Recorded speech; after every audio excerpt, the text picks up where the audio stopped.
Hi.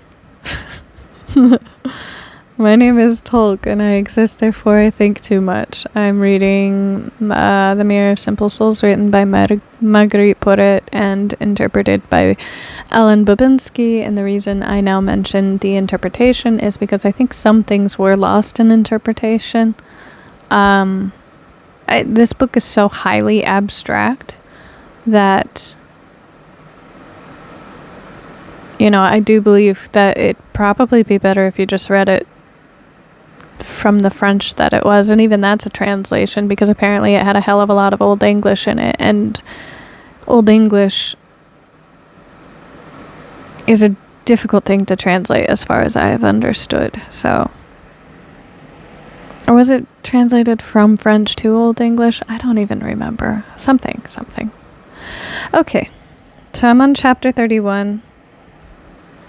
The rant I remember going on concerning chapter 30 was that humanity has lost understanding for the infinite. And I'm wondering if I just don't have understanding for others. Am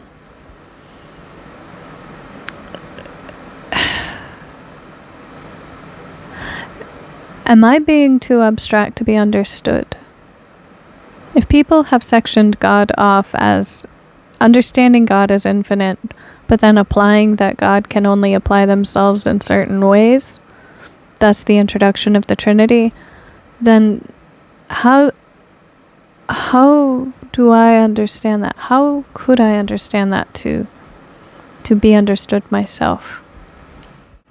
That perceiving the infinite is near impossible, and so humanity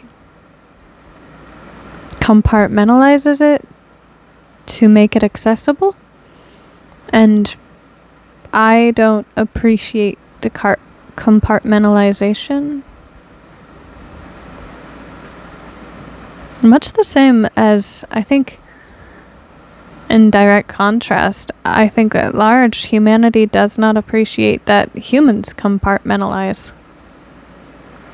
and they call that being two-faced, when it's just being multifaceted and applying the facet to the situation where the situation is demanding of a specific facet to a person, rather than every single facet all at once.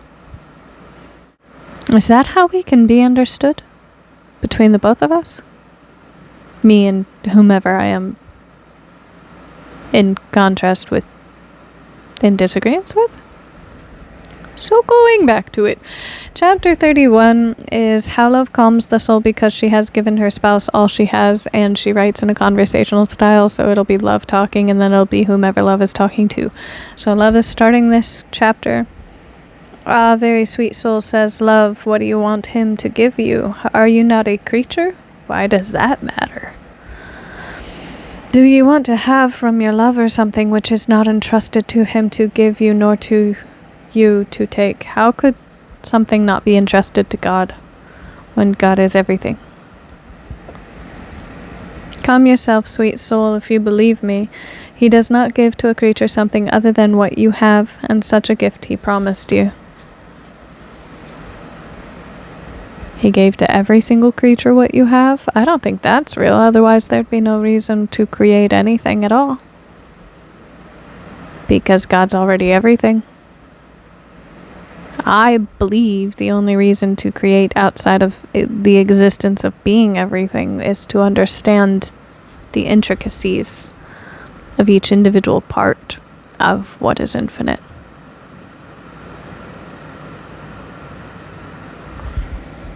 And only through living out individuality would God therein be able to understand itself best. Soul responds, Ah, lady love, says the soul, but you did not tell me this when I met you for the first time. Why should that matter? For you told me that between a lover and a beloved there is no lordship.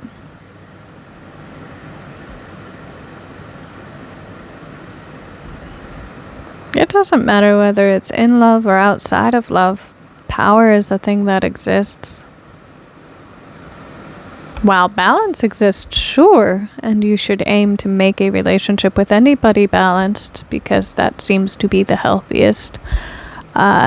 power dynamics absolutely fucking exist, and to deny something its existence simply because you don't like it or don't agree with it is stupid. It's how you get fucked up by it. I don't see it until it runs into you and robs you for everything you're worth. But indeed there is, as it seems to me, since the one has everything and the other has nothing compared to his all. And one was capitalized there, but no, okay, one would be his. But all is also capitalized. Is this just in respect to God being proper? So everything concerning God ought to be proper? A proper noun? I think so. But if I could improve it, I would improve it. The fact that I am nothing? That the soul is nothing? Or equated to nothing?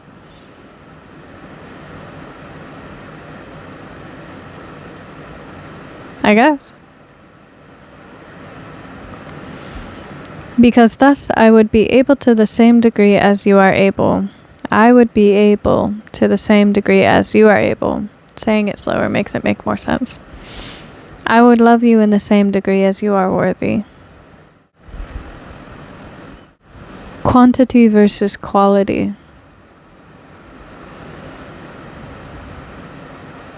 If everybody loved God, and every aspect of God therein, so any hierarchical standing of any lesser deity that is not equivalent to infinite themselves, but still holds a significant amount of energy and role.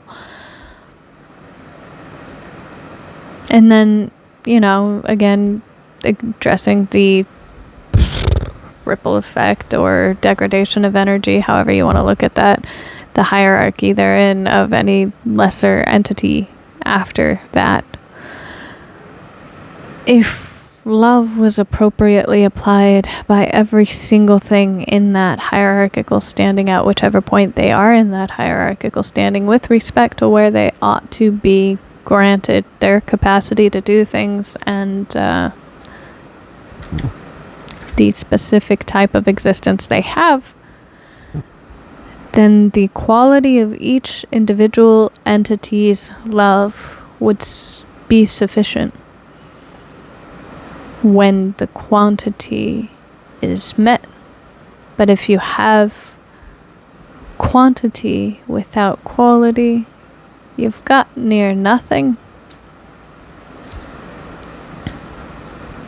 So maybe it's not either or, but quantity of quality. But, if you're going without and you have at least one person helping you, the quality of that help, even though the quantity is not met, is still maybe not sufficient,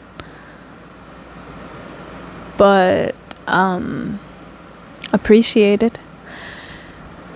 There was someone who drank sleepy time tea, and I shouldn't have done that because it was later when I shot this. And shot the video thing. So bear with me as I rant. There was someone I was watching on video going on a rant of themselves having been raised into being hyper individualistic to an extent where they felt they were going without help when they needed it because they were not raised with a community that acknowledged them, and in this hyper individuality put themselves into a position of being a helping individual, and they were addressing the guilt felt by people that help others, that if they do not help this other, they feel very guilty and held accountable for not helping. At which point, they mentioned that they continued to give money, and these people would only come back and ask for more money because that was the help that they had asked for initially. And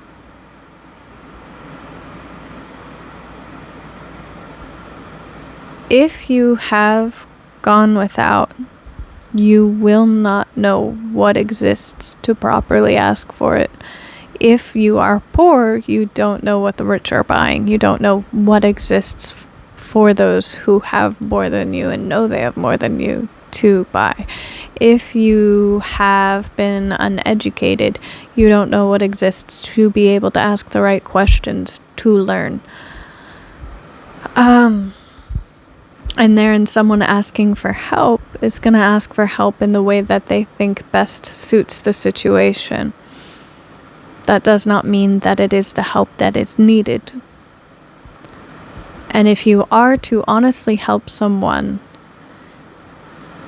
you should help them with what they need, not with what they want. And that may look different from what they're asking. It may not, but that's when you, again, utilize proper judgment of the situation, proper discernment of the situation.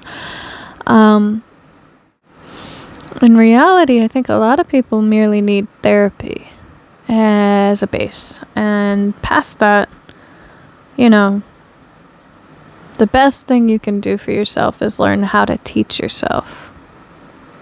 Learn how to learn. After that, the world of information is open to you, so long as it's not behind a paywall. But it is a skill to learn how to teach yourself. So, again, that's the thing that I wanted to say. I don't know quite how to put it into words. I've been on the receiving end of people's help when it wasn't the help I needed. And at the time, as in now, same thing, I'll take whatever someone's giving because yay, but also, I don't like feeling burdened by the debt. And if you give something, you see this a lot in gift giving. I gave you that, so it's mine. If you give something, it means that you could afford it in the moment to give. You had enough to be able to give. If you do not have enough, you should not be giving, because in not having enough and giving, you have just given someone a burden. You have not given them a gift. You have not helped them. You have given them an added burden onto the stressor of their situation. You owe me back.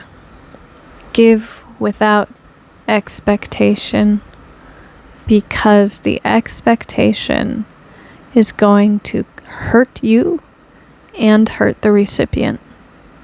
And if you cannot give without expectation, do not give. Because it's not helping. And at the very least, even if you're helping situationally, monetarily, whatever, you're not helping their psychology when you do that. And I know that everybody cannot be perfect, but I think it should be an aim to be perfect. And, there are people out there that will be like, well, fuck you, give me the money anyways, fuck this bitch. And sure, I definitely had a moment, maybe a year, I don't know, I was a kid, where I lived in a shelter. And so I perfectly appreciate, again, being in a position where you accept anything that is given.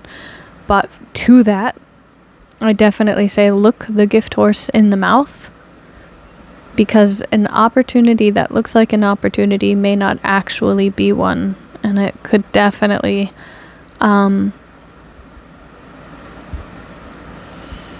put you in a cycle of debt.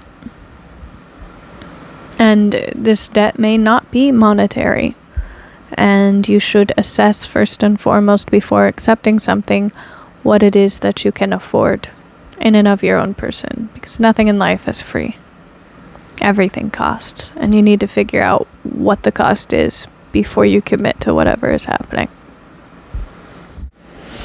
Love is now talking. Oh, my very sweet soul, you cannot say any more. Calm yourself. Your will suffices for your lover, and he declares this to you through me, that you might have faith in him. And I say to you that he will love nothing without you. Oh. Thus you are not without him. It is one very great favor, and this is sufficient for you, sweet soul, if you believe me. Soul responds, Ah, lady love, for the sake of God, be quiet about this. Says this soul, for certainly I cannot be silent. You shut up, 'cause I'm talking. That's what this, sounds like.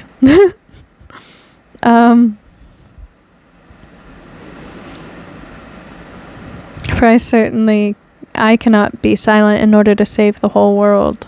If by silence it must be saved. Man, I don't shut the fuck up. But if someone said, hey, shut the fuck up, and this whole world, all the hells will stop happening and everybody will find salvation and fulfillment, I'll become mute for the rest of my goddamn life. That's what do you call that? Not accountability, but maybe it's accountability, but that's fuck. Sitting on your hands. Self-control, Jesus. For I do not have anything which I love more strongly than the one who suffices me. In that, if you loved someone and this loved person created something, would you destroy that something because you love that person more than you love that thing? If they said, hey, don't do this thing because this thing will destroy it, or do this thing because this specific thing won't destroy it, and you go against that, how can you say that you respect the person you love when you do that?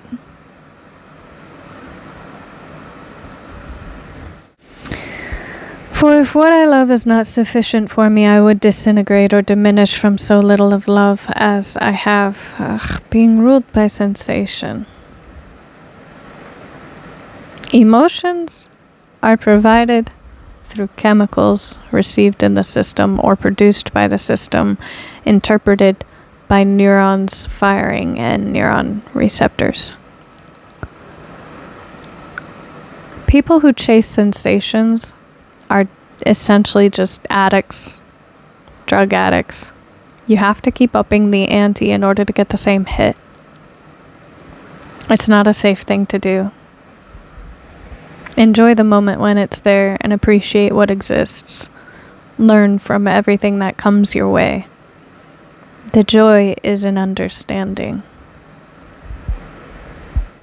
But even so, lady love, says the soul, one thing is sufficient for me which I will tell you. That is, the one whom I love better than myself, and no other thing do I love if not for his sake, has within him what no one understands except for himself, as you have told me. And therefore, since I love him better than myself, and since he is the sum of all goodness and my Lord and my God and my all, he is totally my comfort, says the soul. And therefore, if I am discomfited by what is lacking to me, nonetheless, I am recomforted by the fact that nothing is lacking in him, for he has in him the abundance of all goodness without any lack. And this is the sum of my peace. I can be a piece of shit because the person that I believe in and that I love and that I dedicate myself to isn't.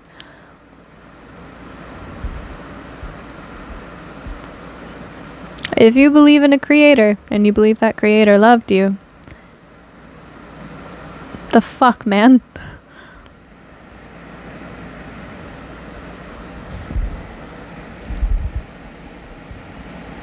Wouldn't you be doing your best to make that creator proud of you? Proud of the creation they made? Don't you like feeling proud of the things you have done? Thus, since I do not love except for his sake, nothing is lacking to me. You are lacking to you.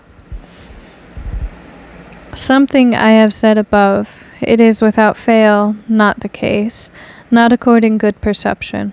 But I would wish to speak about him, because no one would tell me about him where I would have willingly heard about him. She's a beguine, and while she could have been a traveling beguine, just, a spiritual person on their own outside of the church, I am so sure that in her own history she was responsive to the Dominican sect of priests. Why is no one... she was a woman in... I always get it wrong. It's either 1200 or 1300. I think it was 1300 and 12th century, and that's why I fuck it up. And yeah, so teaching women was kind of heretical in and of itself. So this would have been her means of granting access to women. Maybe. I mean, with the exception of those who cannot read, I guess. And Lady Love has told me the truth by which I calm myself, for the best thing which one could say about him to me is nothing compared to what he is in himself, and it is no longer necessary for me to hear someone speak about him, except as one might tell me that my lover is incomprehensible. Yeah. And it is true, because no one would be able to comprehend the smallest thing to which one might compare him. Well, a comparison may not be able to be made, but there are small aspects of the infinite that one could come to understand. And you should not stop yourself from learning simply because there's an infinite amount of information out there.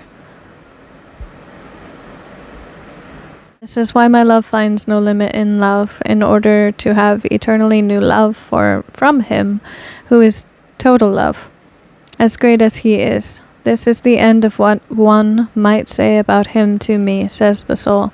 Nothing would have calmed me except that love spoke of him, which is why I say to all that I have the sum of my questions in what cannot be said to me about him, and such is the lover of my soul, says the soul herself. Oh, I am near 30, just under, at 20. So I think, because I'm so tired, I'm going to stop it there instead of reading 2 chapters today. And there is that. Do I have a rant worth going on? I don't think so. No, I don't.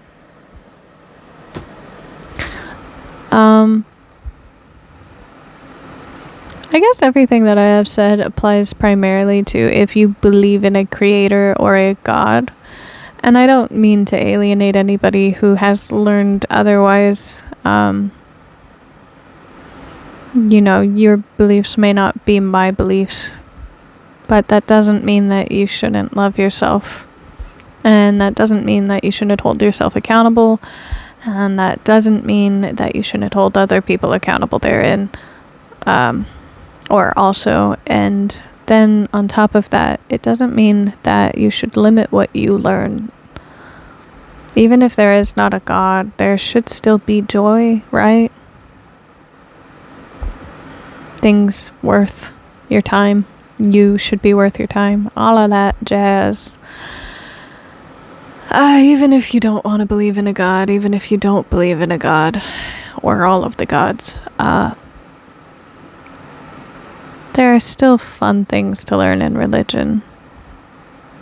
I think sociology, anthropology, and etymology, just studies of things in general, are fun. And it'd be cool if you could share that joy.